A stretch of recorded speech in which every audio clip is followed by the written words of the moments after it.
यसुम सिख जलाली और कद्दूस नाम है। सबसे पहले तो मैं खुदावंद का शुक्र अदा करता हूँ।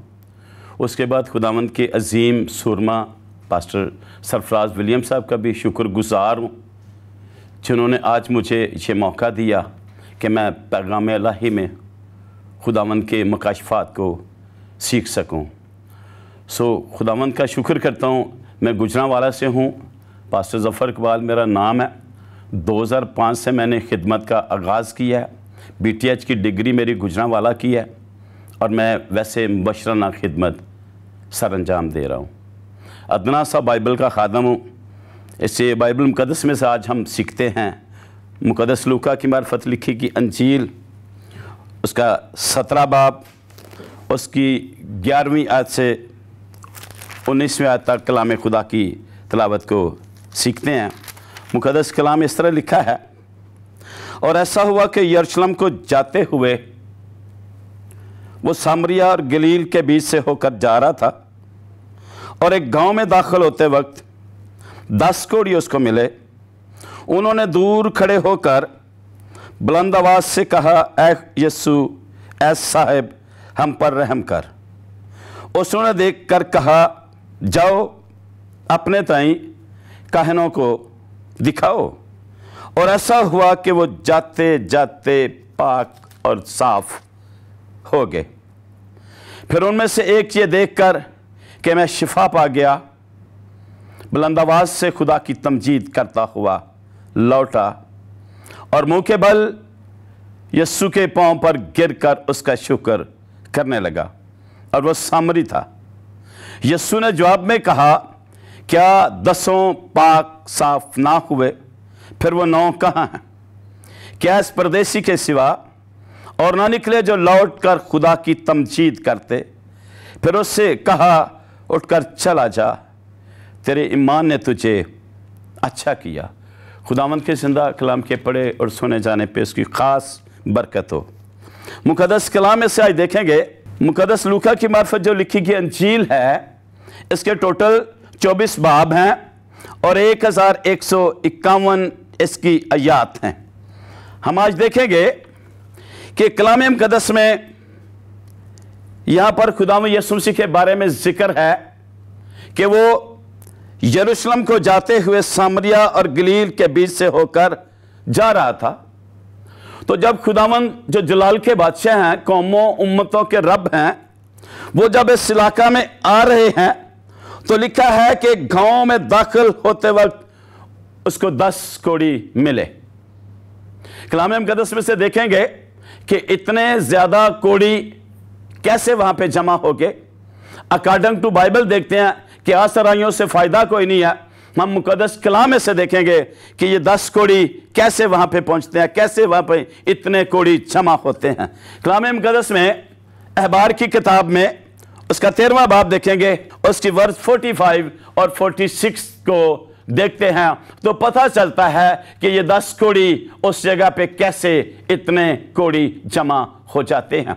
गौर कीजिएगा, लिखा है, और जो कोढ़ी इस बला में मुब्तला हो उसके कपड़े फटे और उसके सर के बाल बिखरे रहें, और वह अपने ऊपर के होंठ को ढांके और चिल्ला चिल्ला कर कहे, नापाक नापाक। जितने दिनों तक वो इस बला में मुब्तला रहेगा वो नापाक रहेगा, और वो है भी नापाक। बस वो अकेला रहा करे और उसका मकान लश्करगाह से बाहर हो। हम इस कलाम मुक़द्दस की रोशनी में देखेंगे अहबार की किताब जो मूसवी शरीयत के मुताबिक इस बात की तस्दीक करती है कि ये 10 कोढ़ी जिनका मूसवी शरीयत में यह जिक्र है कि कोढ़ी के लिए पहले नंबर पर तो यह है कि जो कोढ़ी इस बला में मुब्तला होगा उसके लिए लिखा है कि वो उसका हुलिया, उसका मिजाज, उसका पहना और उसका चलना फिरना कैसे होता है। कलाम में लिखा है कि उसके पहली शर्त कि उसकी निशानी ये होगी कि उसके कपड़े फटे पुराने और उसके सर के बाल बिखरे रहेंगे। ये उस कोढ़ी के लिए निशान है, अलामत है उसकी जिंदगी गुजारने के लिए। उसको ये मूसवी शरीयत ने पाबंद किया हुआ कि वो कैसे अपनी जिंदगी को गुजारेगा जो कोढ़ी होगा। पहले नंबर पे कपड़े फटे पुराने, नंबर 2 सर के बाल उसके बिखरे रहेंगे, और उसके बाद लिखा है कि वो अपने ऊपर के होंठ को ढांके और चला चला कर कहे, मैं नापाक, मैं नापाक। ये उसके लिए सजा है कि ऊपर के होंठ भी ढांपने हैं और फिर जिधर से गुजरना है खुद बहुत उसने कहना है कि मैं नापाक हूं, मैं नापाक हूं। और नापाक होने की वजह से वो कहता है कि मेरा रास्ता छोड़ा जाए, ताकि मैं नापाक होने की वजह से आपके करीब से नहीं गुजर सकता। और ये कलाम खुदा का फैसला है। और जितने दिनों तक वो नापाक रहेगा और इस बला में मुब्तला रहेगा, वो है भी नापाक। और रहेगा कैसे? कि वो अकेला रहा करेगा। ये मूसवी शरीयत में, मूसा की शरीयत के मुताबिक हम सीखते हैं अहबार की किताब में कि वो जो कोढ़ी होता था उसके लिए शरायत होती थी कि उसने कैसा खाना पीना, कैसा पहनना, कहां से गुजरना, कैसे गुजरना। और जब वो गुजर रहा है तो उसने खुद वो चला कर कहते जाना कि मैं नापाक हूं, मैं नापाक हूं। लिहाजा जितने दिन तक वो इस मर्ज में मुब्तला है वो है भी नापाक। और अगली जो उसके लिए शर्त है कि उसने रहना कैसे है, बाइबल मुकद्दस में यह बयान है कि वो अकेला रहा करे और उसका मकाम लश्कर गाह से बाहर होना चाहिए। तो हम आज नजर करेंगे कि लश्कर गाह से बाहर रहने के लिए उसको बताया जाता है कि इंसानों में, तंदुरुस्तों में उसका रहना बहुत मुश्किल है, बल्कि कलाम के मुताबिक, मूसवी शरीयत के मुताबिक वो ऐसे तंदुरुस्तों में रह भी नहीं सकता। तो नजर करेंगे, इसीलिए लिखा है कि उन्होंने जब एक गांव में दाखिल होते हैं तो 10 कोढ़ी मिले। लिहाजा यहां पे पता चलता है कि ये 10 कोढ़ी कैसे, पता नहीं कौन कौन से इलाका के, कौन कौन से एरिया से वो यहां पे इकट्ठे होकर बैठ गए, जमा हो गए। उनका जमा होना उन्हें इस बात के लिए पाबंद नहीं कर रहा क्योंकि वो कोढ़ियां कोढ़ियों के साथ इकट्ठे रह सकते हैं, लेकिन कोढ़ी तंदुरुस्तों के साथ हरगिज नहीं रह सकते। जिसकी बिना पे वो वहां उस इलाका में जमा हो गए, कोढ़ी सारे इकट्ठे हो गए। और उन्हें पता था कि आज हमारे खुदावंद यीशु अल मसीह जो जलाल के बादशाह, जो कौमों उम्मतों के रब हैं, वो यहां से गुजरने वाले हैं। लिहाजा जब उन्हें पता चला, वो उनको देखते हैं कि वो गुजरने वाले हैं, तो लिखा है कि उन्होंने दूर खड़े होकर बुलंद आवाज से कहा, ऐ यीशु, ऐ साहिब, हम पर रहम कर। इनका दूर खड़े होने की यह अलामत है क्योंकि वो मूसवी शरीयत की पाबंदी कर रहे हैं। हम इंसान इतने खुदावंद के कलाम की पाबंदी नहीं करते जितने ये कोढ़ी आपको पाबंदी नजर आ रहे कर रहे हैं कि वो दूर खड़े हैं, क्योंकि उन्हें तंदुरुस्तों के पास खड़ा होने की इजाजत नहीं है। जिस बिना पे वो अपनी औकात में रहकर, अपनी हैसियत को जानते हुए, अपनी हैसियत को पहचानते हुए वो दूर खड़े हो गए हैं। और दूर खड़े होकर ही वो खुदावंद को कहते हैं कि ऐ यीशु, ऐ साहिब, हम पर रहम कर। उसने उन्हें देखकर कहा, खुदा कि जाओ अपने तई कहनों को दिखाओ। अब जब उन्होंने खुदावंद को आवाज दी दूर खड़े होकर, और लिखा है कि दूर खड़े होकर बुलंद आवाज से कह रहे हैं क्या यीशु साहिब हम पर रहम कर। तो दूर खड़े होने की वजह से वो बुलंद आवाज से ये पुकार रहे हैं, कह रहे हैं। शायद खुदावंद तक आवाज ना पहुंच रही, उनकी ये थाट है, उनकी ये सोच है। हालांकि खुदावंद की आवाज, खुदावंद के कान वो भारी नहीं है, वो सुनते हैं। और इस वजह से उन्होंने दूर खड़े होकर बुलंद आवाज से कहते हैं, ऐ यीशु, ऐ साहिब, हम पर रहम कर। तो मेरे और आपके खुदावंद ने जब उनकी आवाज को सुना, वो फरमाते हैं कि जाओ अपने दाई कहनों को चेक करवाओ। तो लिखा है कि यीशु मसीह ने जब उन्हें देखा कि ये कोढ़ी हैं और ये मुझे पुकार रहे हैं, ये मेरे लिए मुझसे मदद मांग रहे हैं, मुझसे शिफा की अपील कर रहे हैं, सलामती और तंदुरुस्ती की अपील कर रहे हैं, तो लिखा है उन्होंने कहा कि जाओ अपने तही कहनों को चेक करवाओ। कलाम में यह बयान है, मूसवी शरीयत में यह भी एक शर्त होती थी कि अगर कोई भी कोढ़ी XYZ कहीं से वो इलाज करवाने के बाद सेहतयाबी सलामती पा लेता, उसको तंदुरुस्ती मिलती, तो उसका पहला जो हक होता था कि वो तस्दीक करवाने के लिए अपने इलाकों के कहनों के पास जाया करता था। उसके पास उसे ये हुक्म दिया जाता था, अगर तू तंदुरुस्त हो गया, अगर तूने शिफा पा लिया, तो तू सबसे पहले उस इलाका के कहनों को जाके अपने तई चेक करवाओ। तो बाइबल मुकद्दस में यह बयान है, बड़ी खूबसूरत बात है कि यीशु मसीह ने ना तो उन्हें किसी मेडिसिन का हुक्म दिया, ना किसी एक्सरे का हुक्म दिया, ना किसी दवाई का हुक्म दिया, बल्कि लिखा है कि जो आखिर में काम करने वाला होता है, यीशु मसीह ने उससे पहले कहा कि जाओ अपने तय जाकर कहनों को चेक करवाओ। लिहाजा बाइबल मुकद्दस में लिखा है कि वो चल पड़े और कहनों को दिखाने को निकल पड़ते हैं। तो लिखा है और ऐसा हुआ, कलाम खुदा में लिखा है कि ऐसा हुआ कि वो जाते जाते ही पाक साफ हो गए, जाते जाते ही वो पाक साफ हो गए। और लिखा है फिर उनमें से एक ये देख करके मैं शिफा पा गया, बुलंद आवाज से खुदा की तमजीद करता हुआ लौटा। ये मूसवी शरीयत में ये कानून था कि जब तक किसी को शिफा नहीं मिलती वो कहनों के पास नहीं जा सकता, जब तक किसी को शिफा नहीं मिलती वो अपनों में जाकर जिंदगी बसर नहीं कर सकता। लिहाजा ये कलाम खुदा का फैसला है। बाइबल मुकद्दस में बहुत से कोड़ियों का जिक्र है, ये 10 कोड़ियों का जिक्र, ये हवाला आपने पता नहीं कितनी बार सीखा है, कितनी बार सुना है, लेकिन मैं आपके साथ ये सीख रहा हूं। मुमकिन है कि आपकी जिंदगी में आज का ये जो पैगाम है, मुमकिन है आज की जिंदगी में ये जो आज का कलाम है आपकी जिंदगी में तब्दीली का बायस बने, आपके ईमान में तरक्की का बायस बनेगा। और जब हम कहते हैं कि मुझे पहले भी आता है तो फिर उसमें से हमें कुछ भी नहीं मिलता, और जब हम खुदावंद के जिंदा कलाम को सुनते हैं तो यकीनी बात है कि उसमें से कोई ना कोई हमें नई बात जरूर मिलती है। बाइबल मुकद्दस में कोड़ियों का बहुत सा जिक्र है और उसमें खुदावंद के बंदा मुकद्दस मूसा और मुकद्दस हारून, इन दोनों भाइयों की जो बहन है, बड़ी बहन मरियम जो है, उनके लिए भी लिखा है कि उसे भी कोड़ पड़ गया और वो कोड़ी होने की वजह से उसका खेमा 7 दिन दूसरे खेमों से अलग रखा गया था, क्योंकि वो कोड़ की मर्ज थी। वो जो अलीशा के पास नमान कोड़ी आता है उसे भी कोड़ था, और उससे भी जब कोड़ पड़ा तो वो एक दरखास्त लेकर आया, बादशाह की तरफ से VIP स्पेशल लेटर लेकर आता है और आकर ख्याल में आता है कि शायद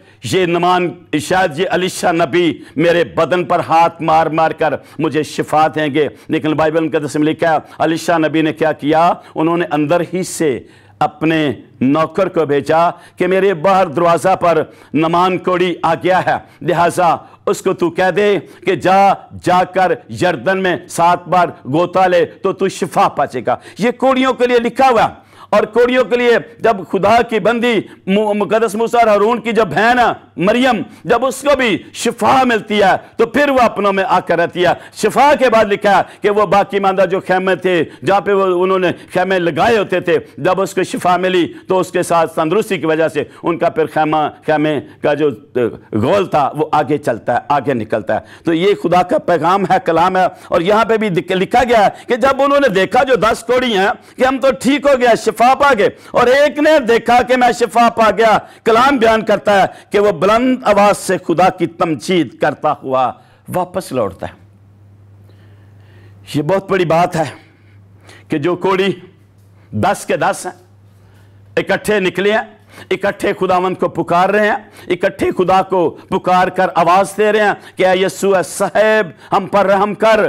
तो 10 के 10 जब खुदा के सामने आते हैं तो खुदा ने 10 के 10 जो थे उनको भेजा कि जो अपने तय कहनों को चेक कराओ। वो चल पड़ते हैं। उन्होंने किसी तरह का क्रॉस क्वेश्चन नहीं किया कि हमने कोई मेडिसिन नहीं ली, हमने कोई शरबत नहीं लिया, हमने कोई एक्सरे नहीं कराए, हमने कोई ECG नहीं करवाई। इसके वो सिर्फ और सिर्फ खुदावंद की कुदरत को देखकर चल पड़ते हैं। और चल पड़ने की वजह से लिखा है कि जब वो जा रहे थे तो जाते जाते एक देखता कि मैं तो शिफा पा गया।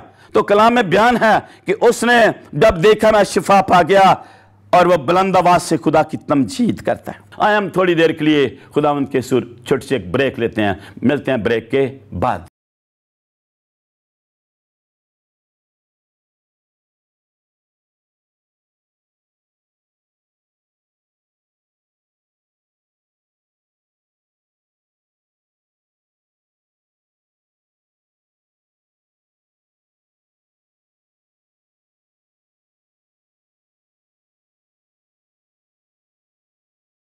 Welcome back. हम दोबारा से अगले हिस्से को शुरू करते हैं और खुदावंद के कलाम में से देखते हैं कि खुदावंद के कलाम में लिखा है कि जब 10 कोड़ियों में से एक शिफा पाता है, सेहतयाब होता है और वो फिर वापस लौटता है, और लिखा है कि वो बुलंद आवाज से खुदा की तमजीद करता है और फिर उसके सामने गिरता और उसका मुंह के बल गिरकर यीशु मसीह के पांव पे गिरते हुए उसका शुक्र अदा करता है। ये शुक्र अदा करने वालों में जो 10 कोढ़ी थे, कलाम का ये फैसला है, कलाम में ये लिखा है कि ये जो 10 कोढ़ी हैं, उनमें जब खुदा ने कहा कि जो कानों को चेक करो, सारे चल पड़ते हैं, लेकिन जब एक ने देखा रास्ते में मेरी तो सेहत क्या भी, मुझे तो शिफा मिल गई, मैं तो तंदुरुस्त हो गया हूं, तो लिखा है कि वो वापस लौटता और खुदा का शुक्र अदा करता है और उसके पांव पे गिर कर सिजदा भी करता है। तो लिखा है कि खुदावन ने उनसे पूछा कितने लोग थे जिन्होंने सेहतियाबी पाई, शिफा पाई, टोटल कोढ़ी कितने थे?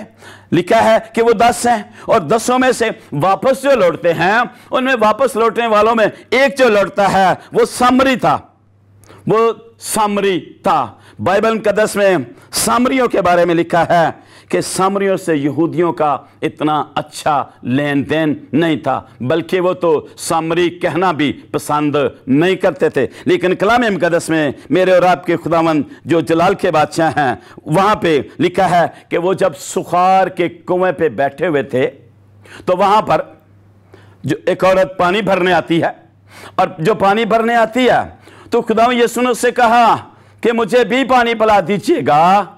तो उस खतून ने, उस औरत ने समझा कि मैं चूंकि सामरी हूं और ये यहूदी है, उसे ये नहीं पता कि ये तो जलाल के बादशाह हैं, उसे ये नहीं पता कि ये तो जिंदगी के मालिक है, सांसों के मालिक है। और वो जब पानी मांगते हैं तो कहती है कि तू यहूदी होकर मुझसे पानी क्यों मांग रहा है?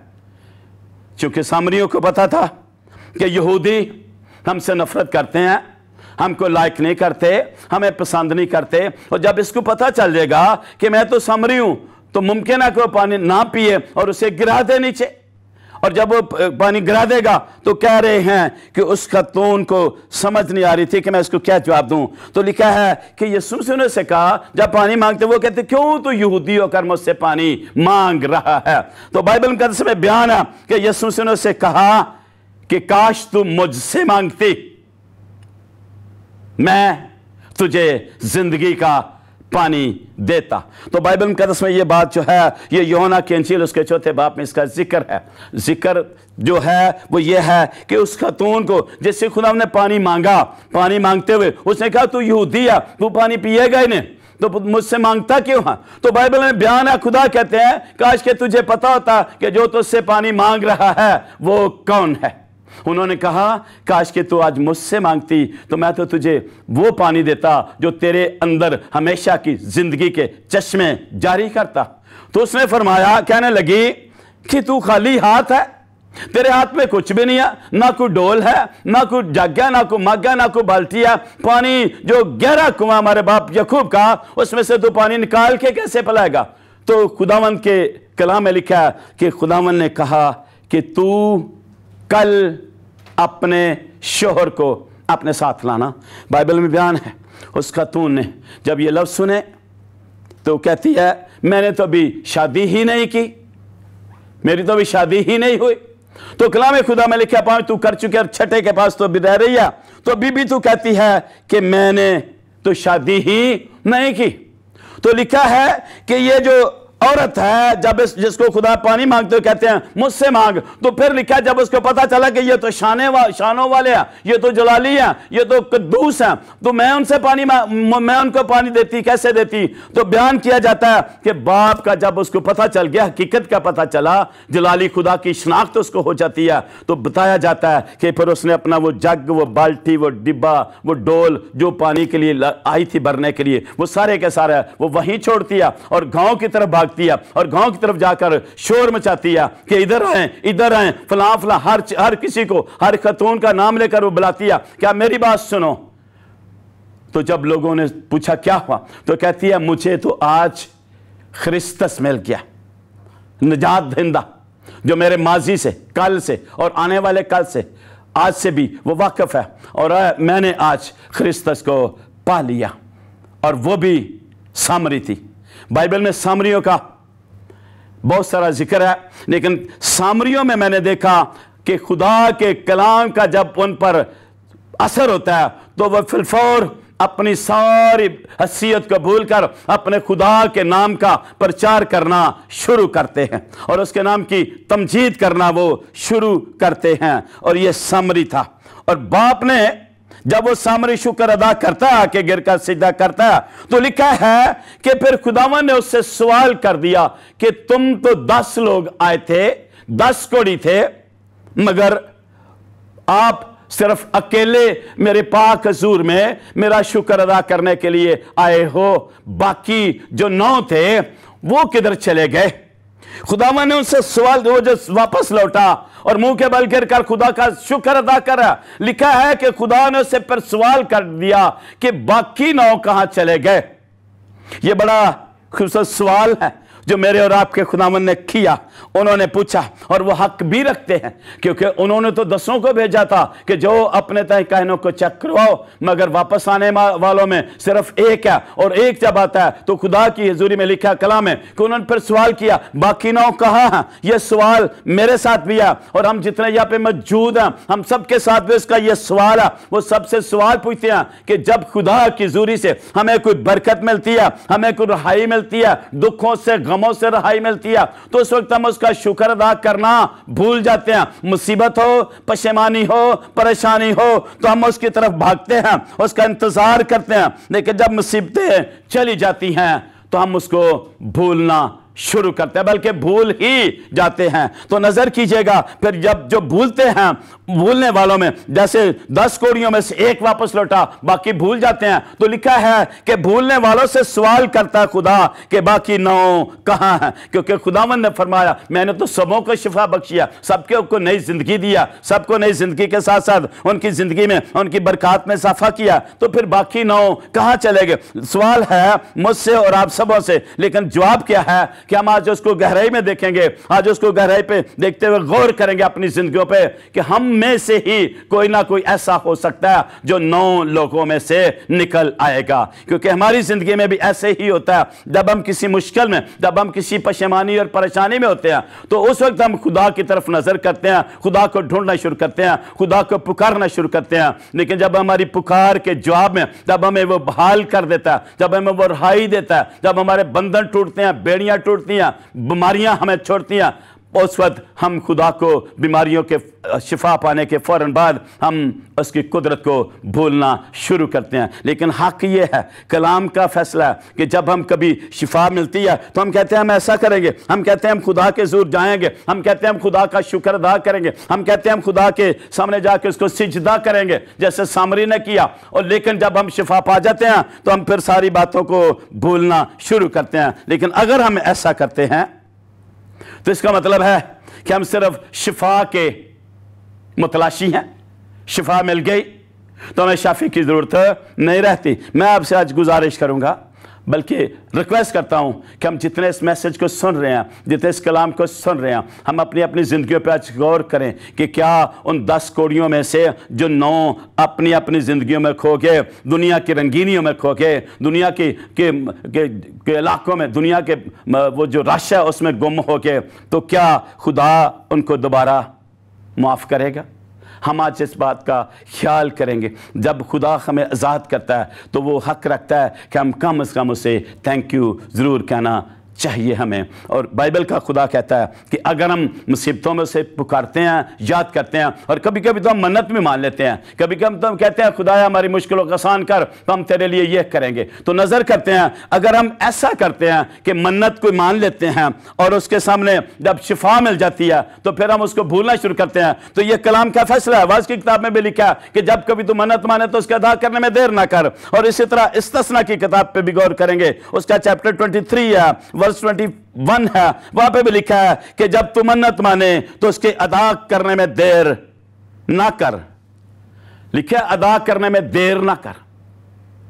और आगे लिखा है कि वरना तेरा खुदा तुझसे तलब करेगा, वरना तेरा खुदा तुझसे तलब करेगा, पूछेगा कि जब तू मुसीबत में था, जब तू मुश्किल में था, जब तू परेशानी में था, उलझनों में घिरा हुआ था, तो तू मन्नतें मार रहा था, तू मुझे पुकार रहा था, अपीलें कर रहा था, आज तू आजाद हो गया, आज तू रहाई पा गया, आज तेरे बंधन टूट गए, आज तेरी बेड़ियां टूट गई और तू आज शिफा के फौरन बाद उन मन्नतों को भी, उन वादों मौदों को भी तू क्या है, भूल चुका है। लिहाजा अगला हिस्सा जो कलाम का है, अगली जो वर्ष है, उसके मुताबिक हम देखते हैं, वहां पर लिखा है फिर खुदा तेरा जरूरत से तलब करेगा, और जब वो तलब करेगा तो तलब के बाद लिखा है कि फिर वो तुझे कहेगा कि तूने ये क्या किया, और जब वो तलब करता है तो कलाम में लिखा है फिर वो तुझे गुनाहगार ठहराएगा, और गुनाहगार ठहराएगा, मुजरम ठहराएगा। आज हम नजर करते हैं, जब हम गुनाहगार, उससे पहले कि हम गुनाहगार ठहरे, अगर हमने खुदा से कोई अहद बांधा, अगर हमने खुदा के जोर को शुक्रगुजारी न किया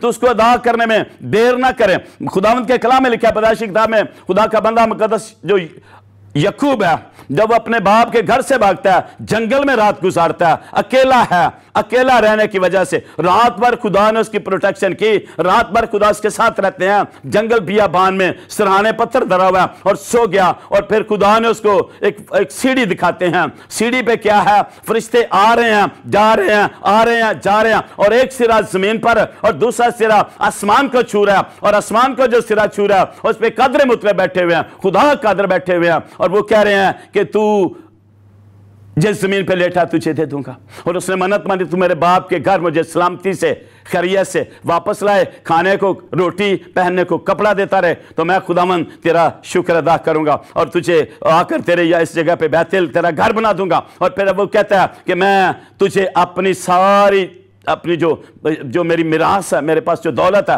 उसका 10वां हिस्सा भी जरूर तुझे अदा करूंगा। लेकिन पैदाइश की किताब का 35वां बाब पहली आयत पढ़ते हैं, जब सारा कुछ उसको खुदा ने दिया, बेटे दिए, बेटियां दी, बीवियां दी, औलाद के साथ साथ भेड़ बकरियां, नौकर चाकर, तो लिखा है कि वापस आते वक्त वो सिर्फ और सिर्फ वो सिक्कम की तरफ जा निकला, और वहां पे खुदा ने फिर उसको बुलाया कि उठ खड़ा हो, तूने तो जो वादा किया था अब तो भूल गया। तो इसका मतलब है खुदा अगर हम कहते हैं को मन्नत मान लेते हैं कि शुक्रगुजारी कहते हैं देंगे शिफा पाने के बाद, अगर भूलते हैं तो खुदा हमसे जरूर उसकी तलब करता है, और अगर हम नहीं करते तो लिखा है कि वो गुनाहगार ठहराता है। इससे पहले कि खुदा हमें गुनाहगार ठहराए, हम अपनी जिंदगियों पर गौर करते हैं, हम अपने वादों पर गौर करते हैं, हम अपने मुआहदों पर गौर करते हैं, ताकि हम उस खुदा का जो हमारी जिंदगियों में रोज़ मौजे करता है, रोज़ हमें बरकतें देता है, रोज़ हमें खुशहाल करता है, उस खुशहाली का हम शुक्र अदा करते हुए उसके साथ और उसके कदमों पे रहना चाहिए, और उसका हर वक्त बिला नागा, पौलुस रसूल कहते हैं बिला नागा दुआ भी करें और हर वक्त उसका शुक्र भी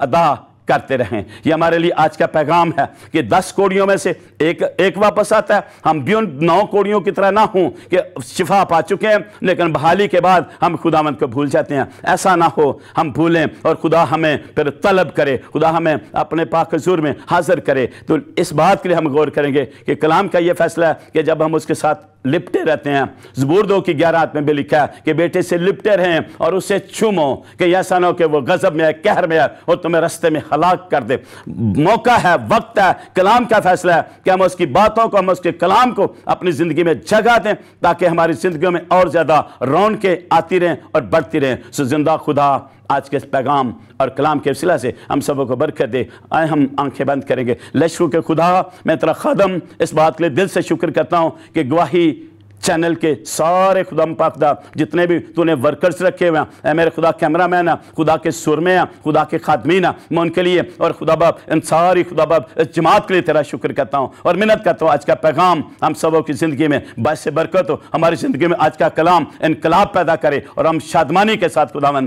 तेरा हमेशा शुक्र अदा करते रहे। जिंदा खुदा, जितनों ने मेरे साथ ये कलाम सुना उनकी ज़िंदगी में, उनकी औलाद की ज़िंदगी में, उनके ख़ानदानों में आज के कलाम के वसीला से ए मेरे बाप गहरा मसाबी हो और गहरी तब्दीली सबों की जिंदगी में जाहिर कीजिएगा। यीशु मसीह के जलाली, लसानी और कद्दूस नाम में मांगते हैं, आमीन।